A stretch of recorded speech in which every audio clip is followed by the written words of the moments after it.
E allora signora, questa scarpa è di materiale speciale, come vede c'è la suola, c'è tutto. Questa qua, la puzza non esce, si può appendere anche nel salotto, No, non no, c'è e chi problema. nel salotto? No, io non ce li metto in No, ma salotto. questa non la deve appendere nel salotto, poi Io voglio tenerle per camminare, gli scarpe così. era un modo di dire, nel senso che non fa più puzza, tranquillo, anche se ha i piedi, insomma, non c'è problema. Lei questa la può mettere pure in cucina, si può dire a passeggio, ci può dire chi vuole. Chi se su Skype. Io non faccio puzza. Non l'ho fatto mai, anzi proprio Sì, non sì, lo lo faccio. capisci. Però nello sconto me lo deve fare però. Cioè, meno di 10 dollari non gliele posso dare perché ci perdo io poi. Poi te lo pane a casa io. Cioè, devi sapere che io 5 paia ne ho comprate. E le sto vendendo come. Amore, facciamo 4,50 $. Amore, Vediamo, 4,50 $, dice lei. Cioè, non lo so, perché io così ci perdo. Cioè, non lo so, è un poverina così. Cioè, sai, 4,85 facciamo. 4,85. Ecco, però voglio un scatolo speciale, che è bello sistemato.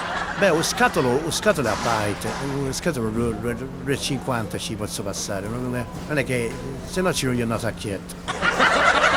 Comunque queste scarpe puzze non ne fanno, cioè il materiale spazzale, il mio amico Ivan me l'ha assicurato. Tu ogni volta che le metti senti il profumo mentre cammini.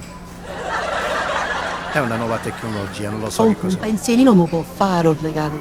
Amore, un pensierino. Beh, io ci posso regalare al limite, chissà, un fermaio per capelli, un profumo, deodorante se c'è puzza, non lo so, ci posso regalare qualche cosina, non ci posso levare altri soldi, se no ci perdo. Io, sai, Ma perché sei sempre nelle Skype, che era bello sistemato, Presidente? mi sono messo a vendere scarpe per fare racimolare, per far arrotondare lo stipendio, diciamo, perché come presidente, diciamo, non ho uno stipendio molto alto.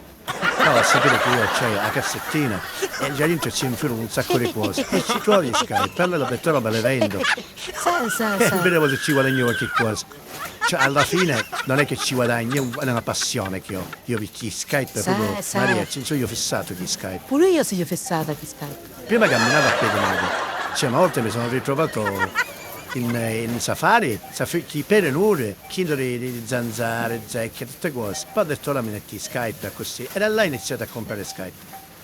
Cioè, sei sicuri che ho Skype di tutti i tipi, di legno, di marmo, di tutti i tipi. Mi sta piccando in giro lei. No, io non voglio ragionarla, però ce li dico, secondo me 10 dollari su picca, non è che. Ma quale picca? Che c'è manco un gelato. Manco un gelato c'è.